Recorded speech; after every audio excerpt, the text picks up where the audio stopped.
khusus yang luar biasa untuk mendeteksi hal-hal yang tidak pernah terjadi, mengestimasi, mengkalkulasi semua data-data saudaraku, dan mereka bergerak senyap saudaraku. Dan kita agen untuk memulihkan bangsa dan negeri kita saudaraku, agen di tengah-tengah keluarga kita. Dan minggu terakhir ini saudaraku, topik kita adalah berjalan bersama Roh Kudus. Saudaraku, sebelum saya khotbah ini saudaraku, saya mau katakan bahwa sebelum kita lahir baru, mungkin kita katakan peran Roh Kudus itu bagaimana. Saudaraku, bagaimana kita bekerja sama dengan Roh Kudus, bagaimana kita bisa berjalan dengan Roh Kudus. Mungkin satu waktu saudaraku, seorang murid saya waktu itu di mobil saya nyetir, dan dia bilang, "Pak, ada sekarang ajaran lain." Lalu saudara, "Bapak gimana mengatasi itu?" Saya bilang, back to Bible, kembali kepada firman Allah. Saudaraku yang terkasih, sebelum kita masuk lebih dalam tentang khotbah saya saudaraku, kita harus pelajari dulu adalah Roh Kudus itu perannya dan siapa dia saudaraku. Kita buka di Yohanes 14 saudaraku. Kita buka Yohanes 14 supaya kita mengerti bahwa peran dan Roh Kudus itu siapa bagi kehidupan kita. Yohanes 14 ayat 15 dan 17 saudaraku ya. Saya baca saudaraku ya. Yohanes 14 15 sampai 17. "Jikalau kamu mengasihi aku, kamu akan menuruti segala perintahku." Dikatakan Yesus sendiri, tulisan merah saudaraku ya. Kalau saudara di tab saudara ada tulisan merah, maka itu perkataan Yesus sendiri. Terus ayat 16, "Aku akan minta kepada Bapa, dan ia akan memberikan kepadamu seorang penolong yang lain, supaya ia menyertai kamu selama-lamanya." Saudaraku, Yesus naik ke surga saudaraku. Tapi siapa yang selama-lamanya beserta kita? Yaitu Roh Kudus. Dan dikatakan, apa Roh Kudus itu? Yaitu roh kebenaran. Dunia tidak dapat menerima dia, sebab dunia tidak melihat dia. Ini saudaraku ingat. Orang yang menerima Yesus sebagai Tuhan dan Juru Selamat mampu bersekutu, mampu melihat pribadi Roh Kudus. Loh, bentuknya bagaimana? Lihat saudaraku ya, yaitu sebab dunia tidak melihat dia dan tidak mengenal dia. Kita mengenal pribadi. Nanti saya akan bongkar saudaraku siapa pribadi itu. Tetapi kamu mengenal dia sebab ia menyertai kamu dan akan diam di dalam kamu. Saudaraku yang terkasih, ini pernyataan Yesus sendiri bahwa aku mungkin naik ke surga, tetapi ada satu pribadi yang ajaib yang menyertaimu selama-lamanya. Dunia tidak mengenal mereka. Dunia tidak mengenal Roh Kudus itu. Mereka tidak mengenal dia, tetapi kamu mengenal dia. Saudaraku yang terkasih, untuk kita berjalan saudaraku, mungkin kita tahu Pak Jokowi, kita tahu menteri ini saudara keuangan sebenarnya, tapi kita tidak mengenal lebih dalam lagi dia saudaraku. Tapi pribadi ini tinggal di dalam hidup kita.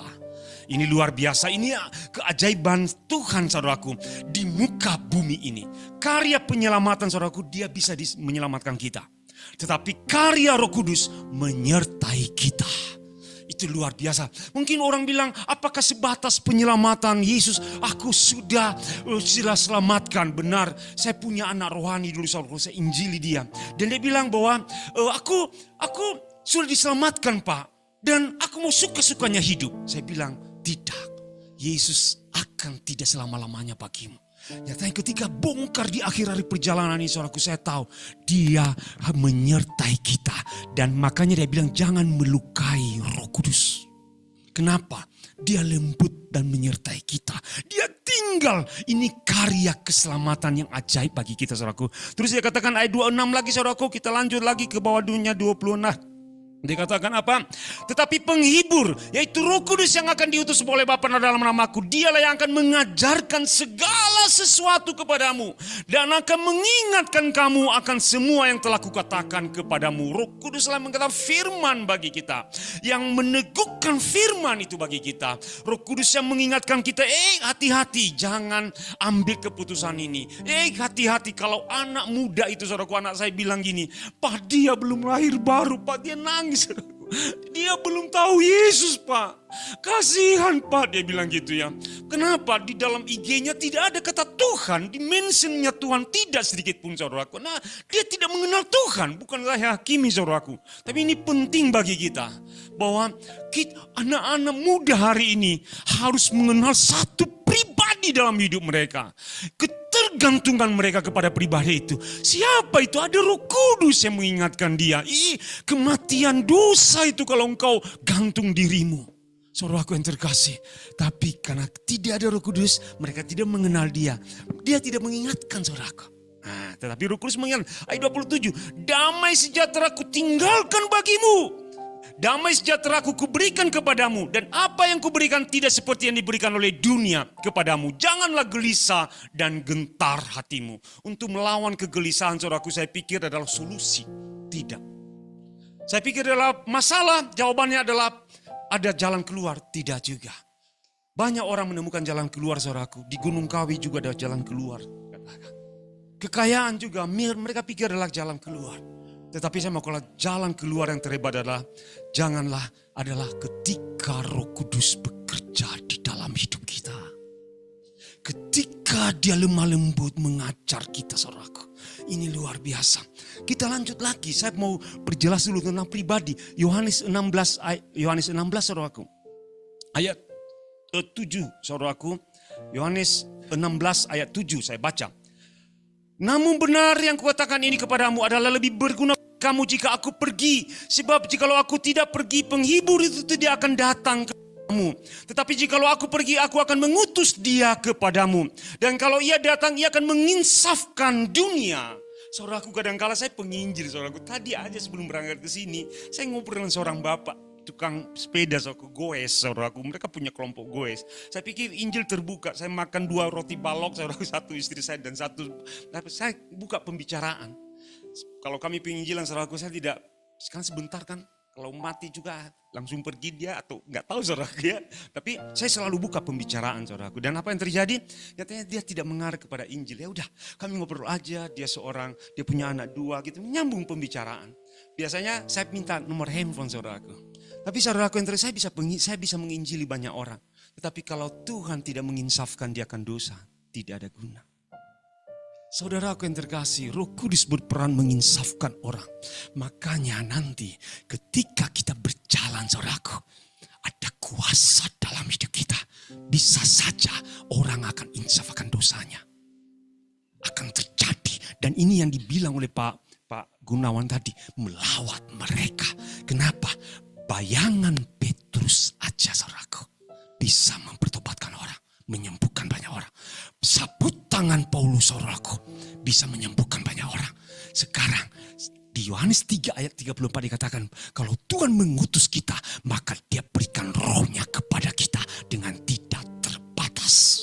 Perkataan kita bisa menginsafkan orang. Hati kita bisa membuat orang luluh saudaraku mendengar Injil. Saudaraku yang terkasih, ini luar biasa. Dan dikatakan menginsafkan dunia akan dosa, kebenaran dan penghakiman. Akan dosa karena mereka tidak percaya kepadaku. Akan kebenaran karena aku pergi kepada Bapa dan kamu tidak melihat aku. Akan penghakiman karena penguasa dunia ini telah dihukum. Tetapi ayat 13, tetapi apabila dia datang yaitu Roh kebenaran, ia akan memimpin kamu ke dalam seluruh kebenaran. Banyak orang saudaraku dia pikir jalan itu benar. Padahal itu bukan kebenaran. Saudaraku, hari ini siapa yang mengkonfirm jalan itu? Roh Kudus, saudaraku. Ini penting kehadiran Kudus dalam hidup kita, saudaraku. Siapa yang membenarkan itu? Bahwa benar jalanmu. Benar dia sudah menerima Yesus. Benar kehidupanmu adalah Roh Kudus yang bekerja di dalam hati kita, saudaraku. Kita akan lihat cara kerjanya nanti. Nanti ada judul khutbah saya, saudaraku ya.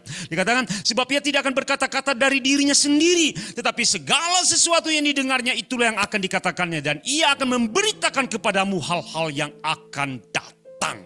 Ayat 14, ia akan memuliakan Yesus saudaraku. Makanya antikristus jelas sekali menyudutkan Yesus. Tapi siapa yang memuliakan Yesus saudaraku? Menyatakan Yesus. Makanya ada pengajaran hari ini. Gampang, gak usah lagi lihat-lihat pengajaran ini dan itu saudaraku di YouTube. Enggak usah. Itu memuliakan Kristus tidak. Jelas sekali. Oh ini progresif, ini lagi ada, ini ada semuanya. Tapi saudaraku, kita akan lihat nanti bahwa itu sebab ia akan memberitakan kepadamu apa yang diterimanya daripadaku. Saudaraku, saya punya Alkitab, saya bongkar sedikit saudaraku ya. Supaya kita tidak abal-abal belajar tentang pribadi Roh Kudus. Alkitab studi saudaraku.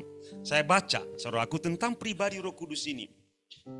Di Kisah Rasul itu dia katakan, Roh Kudus sangat penting dalam Kisah Para Rasul dan Injil Lukas. Roh Kudus melakukan berbagai mukjizat. Saudaraku ya. Antara lain Maria yang masih perawan mengandung Yesus. Roh Kudus berperan dalam menunjukkan kota-kota yang harus dihindari. Makanya nanti dalam penginjilan, kalau Tuhan tidak suruh kita ke sana, jangan, saudaraku ya.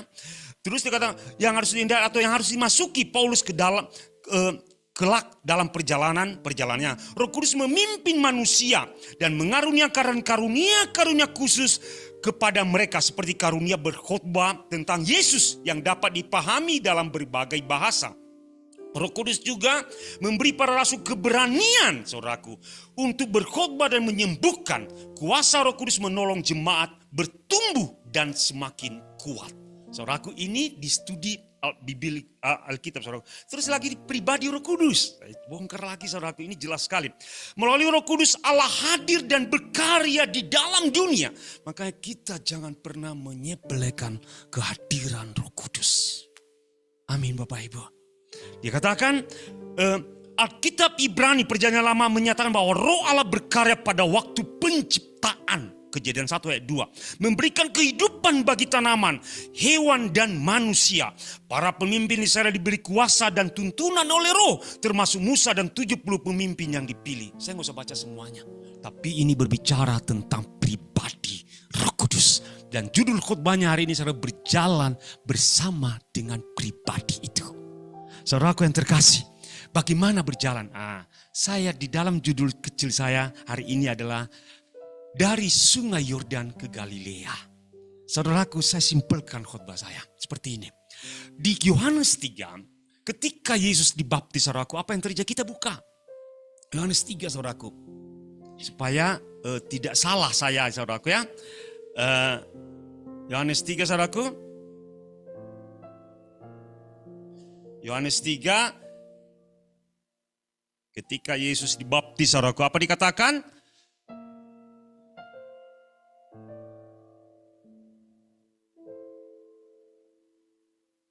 Saudaraku sebentar. Sorry. Matius 3, maafkan saya. Salah saya menganalisa. Matius 3 ayat 17, saudaraku. Ayat 16. Matius 3 ayat 16, sorry. Matius 3 ayat 16. Sesudah dibaptis, Yesus segera keluar dari air dan pada waktu itu juga langit terbuka dan ia melihat Roh Allah seperti burung merpati turun ke atasnya. Lalu terdengarlah suara dari sorga yang mengatakan, inilah anakku yang kukasihi, kepadanya lah aku berkenan. Dikatakan saudaraku, lalu terdengarlah. Jadi Sungai Yordan adalah satu pembuktian bahwa Yesus anak Allah disertai oleh kuasa yang dahsyat. Dan lahir baru kita juga. Dan ketika kita percaya kepada Yesus Kristus Tuhan, dan ketika mungkin dibaptis kita, saudaraku, percayalah perkataan yang sama termaterai dalam hidup kita. Amin. Bahwa Roh Allah menyertaimu selama-lamanya. Amin. Ini luar biasa. Jadi katakan, anakku yang kukasihi, kepadanya lah aku berkenan. Terus lanjut, saudaraku, di Sungai Yordan. Saudaraku, saya coba ulik peta daripada Sungai Yordan ini. Sungai Yordan ini mengalir dari atas, saudaraku, dan memenuhi nanti Danau Galilea. Jadi khotbah saya itu adalah dari Sungai Yordan ini apa yang terjadi, saudaraku. Kadang-kala kan pengkhotbah kan kalau berbicara bahasa roh, saudaraku, mengawang-awang tentang spiritual, tentang dunia lain gitu, saudaraku ya, tentang roh-roh, saudaraku. Enggak. Saya mau katakan perjalanan Yesus bersama Roh Kudus ini, saudaraku, kita lihat Yohanes 4. Apa yang terjadi? Ayat 1, saudaraku. Maka Yesus dibawa oleh Roh ke padang gurun untuk dicobai iblis. Ya, saudaraku. Dan setelah berpuasa 40 hari dan 40 malam, akhirnya laparlah Yesus. Saudaraku yang terkasih.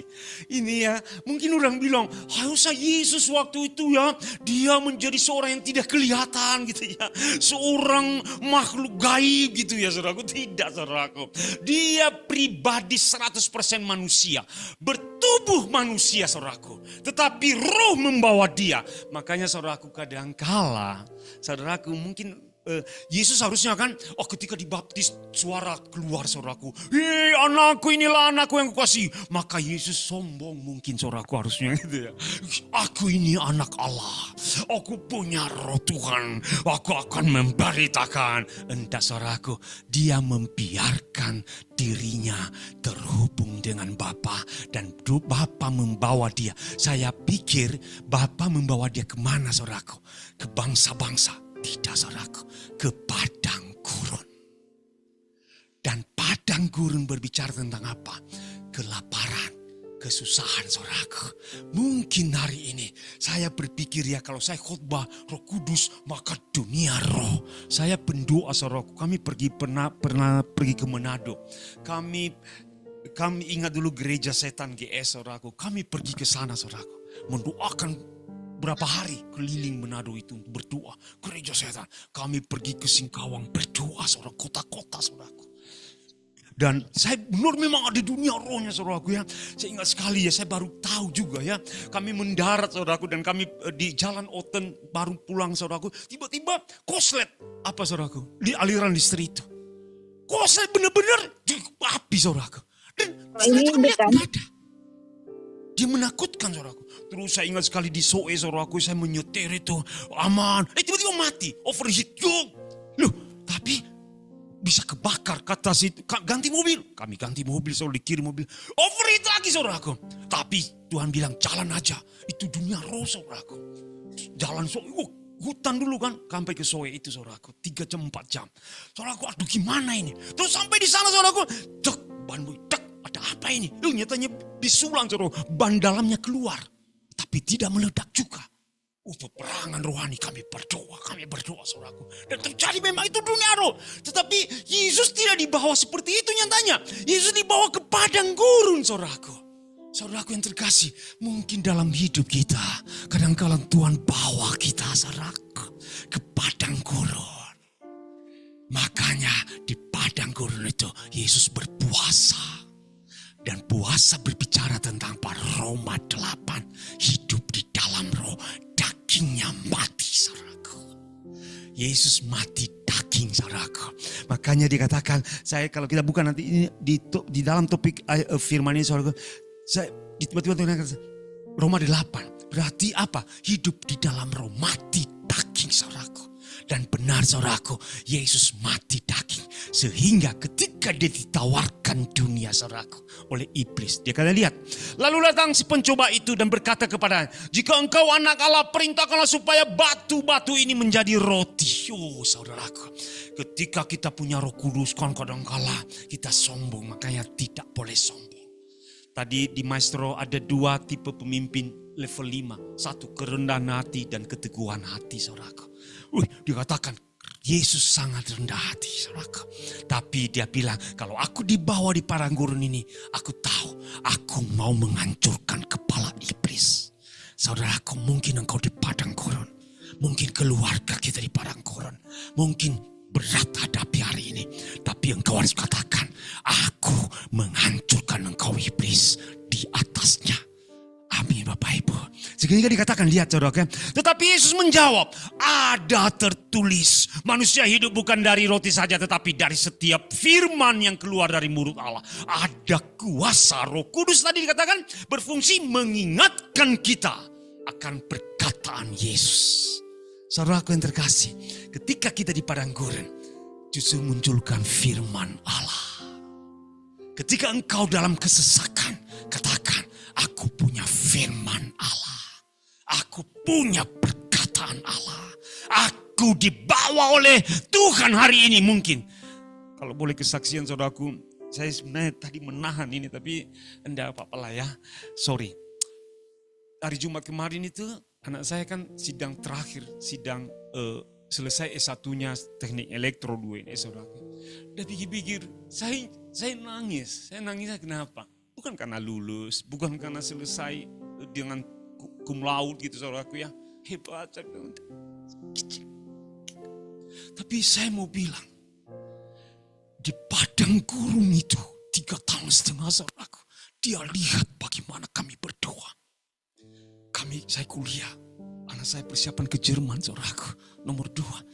Saya lihat ini kami susah. Saya berani bilang padang gurun. Saya mau bilang. Dan ketika dia lulus kemarin, Tuhan bilang, nak, kamu lihat. Hidup engkau karena firman-Ku. Sehingga saya bilang ke anak saya, nak, kamu tidak boleh sombong sedikit pun. Kau tidak boleh angkuh sedikit pun. Bukan untukmu itu, untuk Tuhan. Iya Pak, saudaraku yang terkasih. Mungkin engkau di dalam padang gurun hari ini. Tapi katakan, aku punya firman. Yesus berkata, kemudian iblis membawanya ke kota suci. Dan menempatkan dia di bubungan bait Allah. Lalu berkata kepadanya, jika engkau anak Allah, jatuhkanlah dirimu ke bawah. Sebab ada tertulis mengenai engkau. Ia akan memerintahkan malaikat-malaikat. Dan mereka akan menata engkau di atas tangannya. Supaya kakimu jangan terantuk kepada batu. Kalau Yesus sombong, saudaraku. Makanya awal kehancuran adalah kesombongan. Saudaraku yang terkasih, tidak ada. Saya bilang ke keluarga saya, tidak ada apa-apa. Supaya kalian tahu aja masa-masa itu. Ketika lutut kita setiap malam kami doa, Tuhan berikan kami makan. Ingat, saya mungkin berdiri di depan ini saudara, tapi saya membuktikan Tuhan itu luar biasa. Amin Bapak Ibu. Sehingga engkau berdiri nanti seperti ini saudaraku, di tempat-tempat lain. Dan engkau katakan, Tuhanku luar biasa. Amin Bapak Ibu. Itu akan terjadi. Mungkin orang bilang, wih enak, anaknya satu di Jerman, wah malah nanti anak ini selesai, dia mau melamar, dia diminta untuk masukin ke Huawei katanya gitu. Enggak Pak, saya lagi berdoa. Saudaraku yang terkasih bisa, tapi saya bilang ke mereka, itu kecil dan tidak ada apa-apanya. Nah. Karena Tuhanlah yang bekerja, Roh Kudus yang bekerja bagi kita. Amin saudaraku. Dan kalau Yesus sombong saudaraku, aku bisa melompat. Tetapi dia balas iblis. Dia katakan, Yesus berkata kepadanya, ada pula terus, janganlah engkau mencobai Tuhan Allahmu. Saudaraku yang terkasih, Tuhan tidak pernah mencobai manusia. Benar. Dia membawa aja supaya iblis, supaya mungkin datang. Tetapi kalau kita pun dicobai oleh keadaan, saudaraku katakan, aku berdiri di atasnya. Aku tidak kalah oleh godaan itu. Makanya 1 Yohanes 2 dikatakan, keinginan mata, keinginan daging dan keangkuhan hidup. Kita harus berkemenangan di situ. Makanya dikatakan dari Yordan dia berjalan. Nah, terus dan iblis membawanya pula ke atas gunung. Jadi 3 pencobaan kita harus tetap baca ini. Supaya lengkap firmannya saudaraku ya. Dan memperlihatkan kepadanya semua kerajaan dunia dengan kemegahannya. Dan berkata kepadanya, semua itu akan kuberikan kepadamu jika engkau sujud menyembah aku. Jadi kadang-kadang nanti kita akan ditawarkan. Udahlah tinggalkan Yesusmu. Dan ini punyamu, ini harta semuanya. Ini milikmu. Oh saudaraku. Apa kata Yesus? Maka berkatalah Yesus kepadanya, enyala iblis. Sebab ada tertulis engkau harus menyembah Tuhan Allahmu. Dan hanya kepada dia sajalah engkau berbakti. Harta tidak membuat kita tergoda, saudaraku. Dunia tidak boleh mengikat kita. Makanya Roma berkata, bagaimana engkau berjalan? Engkau harus hidup di dalam roh Tuhan. Maka engkau akan mematikan daging. Amin Bapak Ibu. Jadi tadi Sungai Yordan, perkataan peneguhan Kristus. Padang gurun, saudaraku. Kita lihat lanjut, saudaraku. Yesus tampil di Galilea ayat 12. Tepat waktu Yesus mendengar bahwa Yohanes telah ditangkap, menyingkirlah ia ke Galilea. Dan ia meninggalkan Nazaret dan diam di Kapernaum di tepi danau di daerah Zebulon dan Naftali. Supaya genaplah firman disampaikan oleh Nabi Yesaya. Tanah Zebulon dan tanah Naftali, jalan ke laut, daerah seberang sungai Yordan. Galilea melayani bangsa-bangsa lain. Bangsa yang diam dalam kegelapan telah melihat terang yang besar. Dan bagi mereka yang diam di negeri yang dinaungi maut telah terbit terang. Saudaraku, Sungai Yordan, kadang padang gurun, saudara. Tuhan mulai membawa kita ke Galilea. Apa ini, saudara? Engkau akan menjadi bibit terang bagi banyak orang. Ini maksud saya berjalan. Jadi kalau saya memahami firman itu, ya simpel aja. Ada perjalanan Yesus. Dan dia katakan, negeri yang dinaungi maut telah terbit terang. Kalau kita pelajari ini, ada satu jalan itu, Zebulon itu. Dan jalan itu tidak mengenal Tuhan sebelumnya.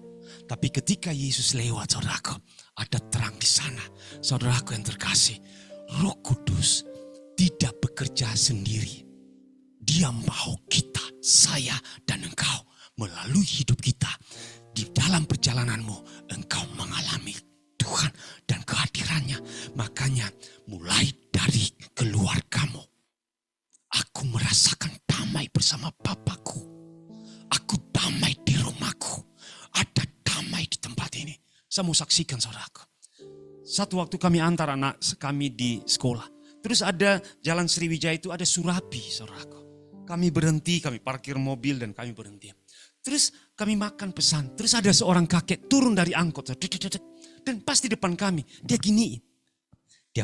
Saya pikir meminta surabi. Oh om, mau surabi? Bu, buat surabi bu. Saya bilang gitu kan. Enggak, saya nggak mau. Dia bilang, dia duduk saudaraku. Terus dia bilang, aku keliling-keliling naik angkot. Terus kita ini harus berbuat baik. Dia bilang gitu saudaraku ya. Oh gitu ya om. Terus saya jawab langsung juga saudaraku. Karena saya tahu hanya berapa menit akan ketemu dengan saya. Tapi om maafkan saya. Perbuatan baik tanpa Yesus tidak akan berhasil. Haleluya dia bilang gitu ya. Gitu saudaraku. Terus dia cerita. Aku ini Buddha. Tapi anak-anakku Kristen. Oh om justru itu om. Hari ini ada Yesus dalam hidupmu. Terus saudaraku ya. Saya tanya sama dia. Kenapa om turun di depan kami? Dia bilang apa saudaraku? Aku mau lihat wajah dua kalian ini beda. Yang benar om, beda wajahmu. Umur 87 tahun saudaraku. Setiap pagi jam 2 subuh dia dikasih uang oleh anaknya. Untuk naik angkot mulai jam 5. Naik angkot, terus turun bayar. Dia keliling pakai angkot yang sama lagi. Saudaraku. Setiap hari istrinya stroke di rumah. Terus saya bilang, anak saya Kristen, engineer 2 orang dan 1 pengusaha mobil. Dia bilang, anak saya sanggup, saya beli ini bisa. Saya kenal tukang surabi ini, suaminya itu. Ketawa kami. Tapi tetap saudaraku, saya tanya ulang, kenapa om berdiam di depan kami? Aku melihat wajahmu, kalian beda. Saudaraku yang terkasih, saya baru merenungkan. Ketika engkau ada, harus masuk dalam dimensi ini. Wajahmu menyinari kemuliaan Tuhan. Kenapa itu terjadi? Karena nanti ada 3 hal. Tapi itu terjadi saudaraku. Kami bukan siapa-siapa. Bukan makhluk lain juga. Bukan orang yang rohani juga saudaraku. Saya masih makan surabi saudaraku. Kalau kau puasa 50 hari. Saya udah teler. Saya masih makan saudaraku. Tapi pulang dia saudaraku. Senang dia. Sama dia bilang, om kalau boleh kami main dong ke rumah doain si tante. Saudaraku yang terkasih. Kita tidak tahu kapan Tuhan akan membawa orang datang kepadanya. Amin Bapak Ibu. Tetapi dikatakan akan terbit terang. Sebab waktu itulah Yesus memberitakan bertobatlah sebab kerajaan Allah sudah dekat. Yordan, padang gurun, mulai masuk Galilea saudaraku. Zebulon, tanah Naftali terus dia masuk Galilea. Kita lihat. Enggak, pertama saudara dia membawa orang gitu loh. Nah, jadi saudaraku dia lihat ya, Yesus memanggil murid-muridnya. Ada 4 murid di situ, Petrus, Yohanes, terus Petrus dan Andreas, terus Yohanes dan Yakobus. Saudaraku, pokoknya nggak usah baca lah ya, pokoknya biar simple kita juga. Terus dia 4 orang, artinya gini saudaraku, di dalam perjalanan kita bersama Roh Kudus pasti ada orang yang akan kita bawa. Nah, ini penting. Mulai dari keluargamu saudaraku. Yosua bilang di Yosua 24. Aku dan seisi keluargaku akan mencintai Tuhan. Saudaraku. Saya mau menggebrak keluarga. Makanya tadi ketika kejadian Cimindi ini saudaraku. Ayo kita kunjungi keluarga-keluarga saudaraku. Dan bawa mereka. Yesus membawa ketemu Petrus. Petrus, Andreas ikut aku. Ikut aja, saya juga heran. Saya merenungkan ya Petrus kok kenapa ikut ya. Saya percaya. Karena Roh Kudus menyelimuti Kristus kita saudaraku. Amin. Bawa anak-anakmu maksudnya. Bawa keluargamu. Bawa. Mungkin belum hari ini. Mungkin belum terjadi. Tetapi saya percaya akan terjadi. Amin Bapak Ibu. Mungkin belum terjadi Pak Boy. Jangan kecewa. Jangan. Katakan nanti. Jadi saya gak ikut Tuhan. Enggak. Maju saja.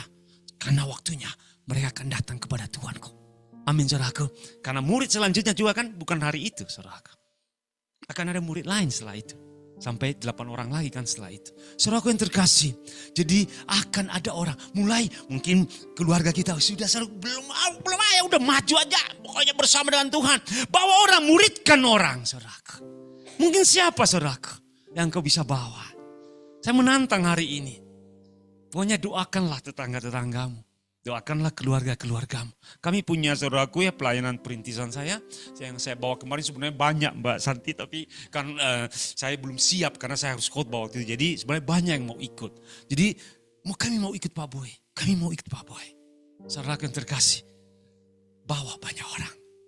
Amin. Itu bukti bahwa Roh Kudus menyertai kita. Mungkin engkau belum bisa mengajar dia. Mungkin engkau, anak ini gimana gitu loh. Belum. Tapi aku mau membawa orang ini. Mulai dalam doamu. Mulai dalam doamu. Karena akan terjadi saudaraku. Kita lihat terus lagi saudaraku. Dia membawa murid-murid. Saudara-saudaraku, barulah Yesus menyembuhkan banyak orang. Ya, lihat ya saudaraku, ayat 23. Yesus pun berkeliling di seluruh Galilea dan mengajar dalam rumah-rumah ibadat. Dan memberitakan Injil Kerajaan Allah serta melenyapkan segala penyakit dan kelemahan di antara bangsa itu. Penyertaan Roh Kudus saudaraku akan menyembuhkan banyak orang. 2 hari yang lalu tiba-tiba ada satu WA buat saya. Pak Boy doakan Pak Boy, anak saya mau divorce, mau cerai saudaraku ya. Saya nggak jelasin di mana, saya nggak boleh, ini rahasia iman. Tapi contoh nyata. Kita doa, saya bilang. Iya kita doa Pak Boy. Hari itu saudara seharian, mungkin sidang. Pagi-pagi saudaraku dia bilang, Pak Boy miracle terjadi. Miracle Pak Boy. Anak menantu saya cabut gugatannya. Dia bilang, saya juga merinding saudara dengar itu. Padahal bukan di Indonesia, saudara. Di satu benua lain, saudara. Beda benua aja Roh Kudus bekerja. Amin. Dari Singapura. Dimanapun Singapura memberkati bangsa-bangsa. Sampai saya seperti tergila-gila saudara dengan Tuhan itu. Berarti saya pernah bagikan di tempat ini ya. Saya mendoakan orang stroke 10 tahun saudaraku ya. Asalnya berdoa video call aja. Saya nggak tahu hari ini sembuh atau mati, saya nggak tahu saudara. Tapi saya percaya sembuh. Kalau mati kan pasti dikasih tahu saya saudara. Saya mau lakukan itu terus menerus. Saudaraku yang terkasih, menyembuhkan banyak orang, memberitakan Injil Kerajaan Allah, melenyapkan segala penyakit dan kelemahan di antara bangsa itu. Maka tersiarlah tentang dia di seluruh Syria dan dibawanya kepadanya semua orang buruk keadaannya yang menderita berbagai penyakit dan sengsara, yang kerasukan, yang sakit dan yang lumpuh. Lalu Yesus menyembuhkan mereka. Tanda bukti kita bersama dengan Roh Kudus. Alami miracle demi miracle. Amin saudaraku. Ini khotbah memang agak mungkin kata, kalau engkau sudah mati dagingmu saudaraku. Makanya 3 hal nanti. Saudaraku, maka apa yang terjadi? Engkau dari sungai Yordan menjalani padang gurun. Hei padang gurun aku hadapi. Terus memanggil banyak orang saudaraku. Berjalan menyembuhkan banyak orang. Dan kita lihat ayat terakhir saudaraku. Maka orang banyak berbondong-bondong mengikuti dia. Mereka datang dari Galilea dan dari Dekapolis, dari Yerusalem, dari Yudea dan dari seberang Yordan. Saudara kalau baca peta ini saudaraku jauh-jauh. Dekapolis adalah 10 kota. Gerasa orang Gerasa disembuhkan di situ. Artinya Deka itu 10. 10 kota saudara kecil kota itu tapi banyak desa-desa yang kuat di situ. Datang kepada Yesus. Saudaraku yang terkasih, berjalan bersama dengan Roh Kudus, mengerti dan memahami dari mana dia dimulai saudaraku. Saudaraku mulai dengan penyerahan diri kepada Allah. Saudaraku yang terkasih, ada 3 hal yang penting saudaraku. Pertama-tama adalah terhubung selalu dengan Bapa. Makanya Matius Matius 6 ayat 6 dia katakan, di dalam ruang doa bangun secret roommu. Kalau tidak ada, ibu-ibu sibuk masak, sibuk bekerja kita, sibuk. Nyatanya dianalisa anak itu saudaraku, orang tuanya terlalu sibuk. Bagi yang sibuk, saya katakan saudaraku, saya sesibuk apapun juga, saya duduk di samping anak saya. Kami ketawa saudaraku. Sediakan waktu buat anak-anakmu. Ketika engkau sediakan waktu dengan Tuhan, pasti Tuhan bilang, disediakan waktu untukmu. Amin saudaraku. Jadi silakan apa dikatakan lagi? Terhubung dengan Tuhan selalu saudaraku. Bangun doa yang kuat dengan Tuhan. Itu artinya berjalan. Yesus 40 hari itu di padang gurun. Dia bangun persekutuan yang kuat dengan Tuhan.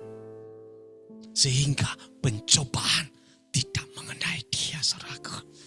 Makanya di Roma 8, orang yang menyerahkan hidupnya kepada Tuhan tidak akan gampang jatuh dalam dosa. Saya pegang itu. Kenapa? Dia selalu tanya dengan Tuhan. Aku harus beli enggak? Aku harus lakukan enggak? Aku nonton ini enggak? Aku makan ini enggak? Kalau Tuhan bilang pun jangan makan saudaraku. Oh, enggak usah makan. Mungkin kamu ditraktir. Mungkin kamu dibawa, wah enak gitu loh begitu. Kalau Tuhan bilang enggak, jangan menahan itu. Tahan saudaraku. Amin Bapak Ibu. Terus dikatakan, maka mereka baru datang. Terus, pertama adalah terhubung. Kedua adalah, ini nih. Anak Tuhan kadangkala takut saudaraku. Takut untuk keluar dari ketakutan dia sendiri. Takut untuk berdoa, meminta kegerakan rohani.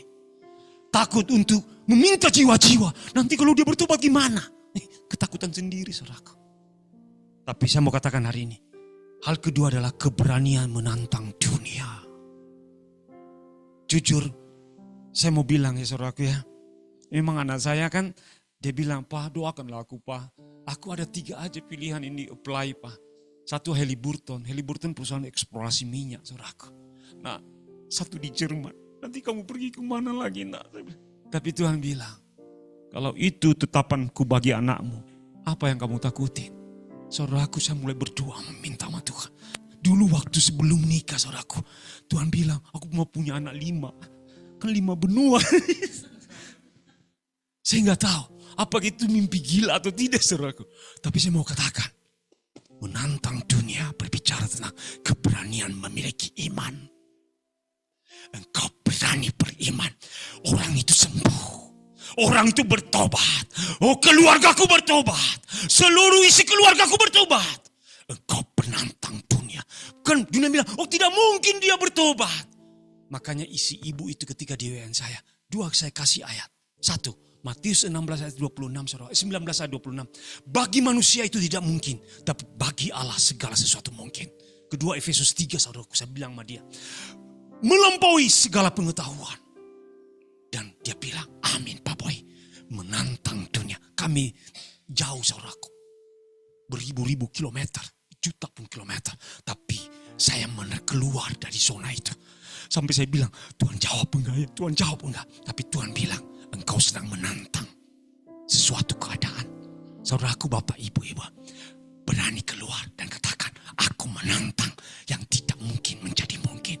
Dia tidak sembuh. Aku hari ini masih di sini, masih di rumah sakit. Aku menantang dunia, kata Pak Boy itu. Dan kita akan lakukan bersama-sama. Amin Bapak Ibu. Kita tantang dunia ini karena Roh Kudus menyertai kita selama-lamanya. Ini luar biasa. Roh Allah itu menyertai Yesus, saudaraku. Dan pribadi Allah ada dalam diri Yesus. Dan ada dalam diri kita, saudaraku. Makanya kenapa kita takut? Karena kalau kan mendoakan, saya dijuluki, saudaraku, malah pendoa maut, saudaraku. Kadang-kala ada yang suain mati, katanya. Tapi saya berhenti berdoa, tidak. Saya menantang maut. Jujur, saudaraku, saya berani menantang itu. Saya baru mengerti Roh Kudus bekerja dalam hidup kita. Saudaraku, terus dikata hal ketiga adalah menyelesaikan misi Bapa. Roh Kudus selalu bekerja kalaupun kita tidak bekerja. Engkau misal diam, saudaraku. Udahlah, aku nyaman dengan uangku. Aku nyaman dengan keluargaku. Aku nyaman dengan penyakit ini. Aku nyaman lah, aku menanggung aja lah. Udah aku aja menanggung. Tidak. Tuhan telah bekerja, saudaraku. Tapi ketika engkau katakan, aku tidak nyaman dengan ini. Aku harus lakukan sesuatu. Aku harus punya iman. Aku harus kerjakan sesuatu. Maka engkau sedang menyelesaikan misi Bapa. Misi Bapa apa, saudaraku? Bekerja. Di Yohanes 4 ayat 34 dikatakan, makananku Allah melakukan kehendak Bapa dan menyelesaikan pekerjaannya. Sehingga kalau kita pun makan, saudaraku, kita makan kehendak Tuhan, saudaraku. Kita bukan hanya untuk makan mempertahankan fisik ini, tidak. Tapi kita menyelesaikan kehendak Tuhan dalam hidup kita. Sehingga terakhir, saudaraku, kita buka Yesaya 11. Terakhir firman Tuhan, saudaraku, dikatakan apa? Yesaya 11 ayat 2, saudaraku, sampai 5.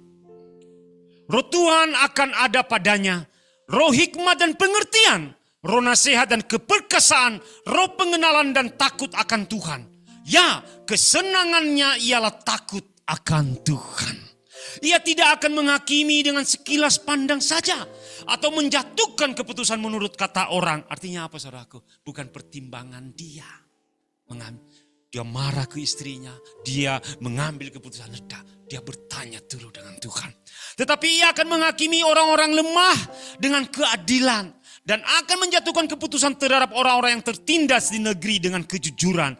Ia akan mengajar bumi dengan perkataannya seperti dengan tongkat. Dan dengan nafas mulutnya ia akan membunuh orang fasik. Ia tidak akan menyimpang dari kebenaran dan kesetiaan. Seperti ikat pinggang tetap terikat pada pinggang. Saudaraku, dikatakan tadi, Roh Kudus kita menyertai kita selama-lamanya seperti ikat pinggang. Saya pakai ikat pinggang, saudaraku, celana ini saya dodor. Kalau saya lepas, saudaraku, maka saya akan dipermalukan. Demikian juga keberadaan Roh Kudus dalam hidup kita. Jangan tinggalkan dia. Jangan biarkan dia tidak bekerja dalam hidup kita. Mungkin bekerja, saudaraku, pertama dalam doa-doa kita. Kedua, dalam perkataan-perkataan kita. Ketiga, dalam perbuatan-perbuatan kita. Amin, Bapak Ibu. Dan kita akan mengalami Roh Tuhan Allah ada padaku. Oleh karena ia telah mengurapi aku. Amin, saudaraku. Dan dimanapun kita berada, kita menjadi apa? Kesembuhan bagi banyak orang. Kita menjadi orang-orang yang menyembuh. Benar, Yesus itu dari Yordan. Makanya hari ini di tempat ini kita anggap Yordan kita. Kita sedang berjalan. Saya membayangkan, dan saya mau melihat sih akhir-akhirnya Galileanya. Oh, Galilea ketika saya berjalan, Yesus lalu sembuh. Tuhan menyembuhkan, melepaskan, nikmatnya. Jadi berjalan bersama dengan Roh Kudus itu seperti itu. Perumpamaan saya, saudara. Amin, Bapak Ibu. Tidak susah, tidak dunia roh, saudaraku. Tidak mengawang-awang, tapi real dalam kehidupan kita sehari-hari. Tapi Roh Kudus bekerja dengan juga real dalam hidup kita. Bagi anak-anak kita dan bagi banyak orang. Kita teduhkan hati kita. Tuhan, terima kasih. Keterhubungan kami dengan Engkau itu menentukan bagaimana Engkau bekerja. Keberanian kami menantang dunia itu menentukan bagaimana kami mengalahkan dunia ini. Dan keyakinan kami menyelesaikan misimu di dunia ini itu menentukan kami sampai di mana garis akhir kami, Tuhan. Hari ini terima kasih Engkau memberitahukan pribadimu yang ajaib. Tidak ada lagi, Tuhan, keinginan lain dalam hati ini. Tidak ada lagi. Karena hidup kami dipenuhi sama seperti Yesus di padang gurun. Tidak ada lagi keinginan. Bukan tentang roti. Bukan tentang kekayaan. Dia tidak menginginkan itu. Hanya dia mau, Tuhan, ketika dia berjalan ke Galilea. Dia menyembuhkan banyak orang. Dia melepaskan banyak orang. Itulah Tuhan, terima kasih. Kami bersyukur kepadamu. Roh-Mu menyertai kami selama-lamanya. Roh-Mu bekerja dalam hidup kami selama-lamanya. Oh Tuhan, kami kagum. Terima kasih Tuhan. Dan hari ini Tuhan, kami akan mengambil perjamuan kudus-Mu. Ini bukan perjamuan biasa, saudaraku. Jangan anggap ini adalah roti biasa.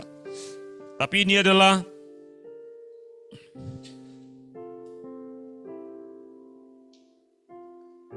tubuh dan darah Yesus yang telah dicurahkannya atas hidup kita. Kita bangkit berdiri. Kita angkat roti kita di atas kepala kita. Ingatkan dirimu, Bapak. Dia bukan hanya untuk menyelamatkan kita, tapi dia berikan rohnya dalam hidup kita. Ucapkanlah terima kasih-Mu padanya.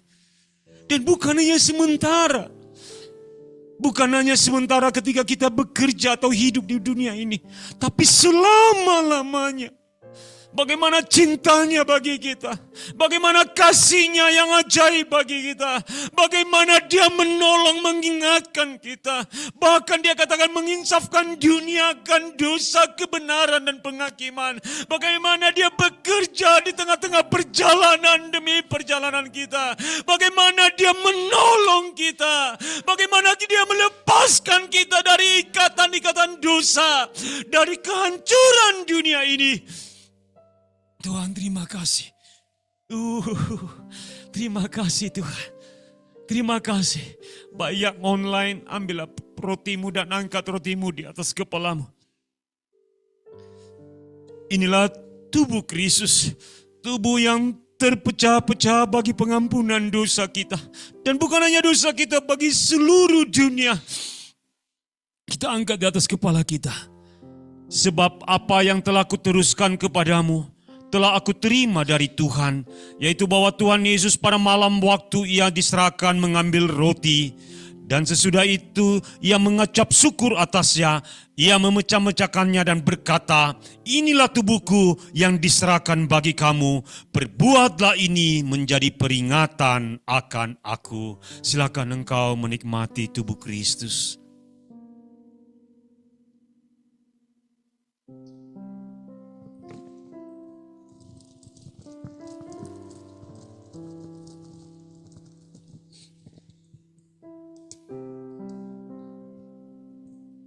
Angkat cawan kita di atas kepala kita, Bapak Ibu.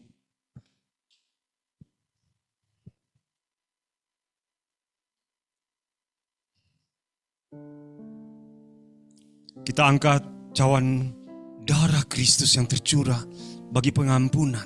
Dan bukan yang sampai di situ. Melalui darah ini, dia memberikan rohnya di dalam hidup kita. Yang menyertai kita selama-lamanya. Demikian juga yang mengambil cawan sesudah makan, lalu berkata, cawan ini adalah perjanjian baru yang dimeteraikan oleh darahku. Perbuatlah ini setiap kali kamu meminumnya menjadi peringatan akan aku. Silakan engkau menikmati darah Yesus Kristus Tuhan.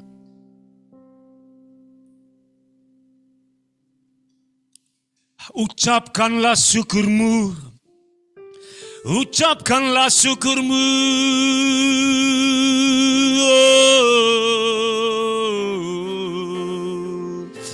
Haleluya. Sembahlah Dia. Sembahlah Dia.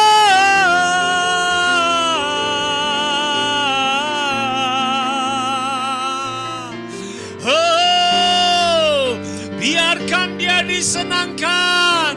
Dia bekerja begitu mulia. Dia mengerjakan hal-hal yang tidak pernah kita kerjakan. Dia mengerjakan jauh daripada apa yang kita pikirkan dan doakan. Dia mampu kerjakan Allah yang dahsyat. Haleluya.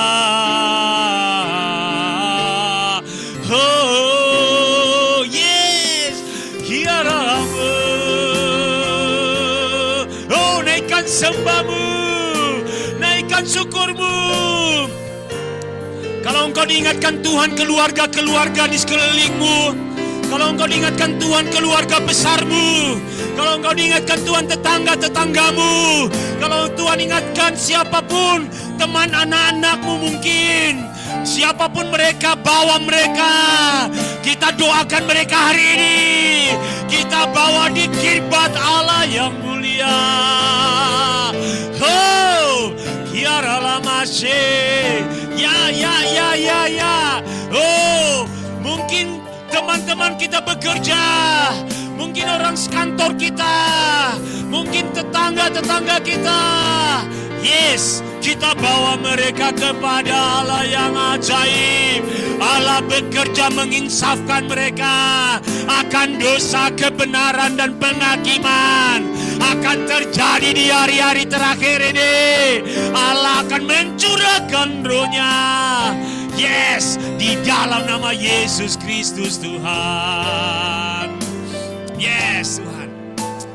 Dan hari ini saudaraku, Tuhan ingatkan saya, mungkin ada saudara kita atau kita yang sakit di tengah tempat ini. Ada saudara kita yang sakit atau orang yang kita wakili yang sakit. Letakkan tanganmu pada bagian yang sakit, saudaraku.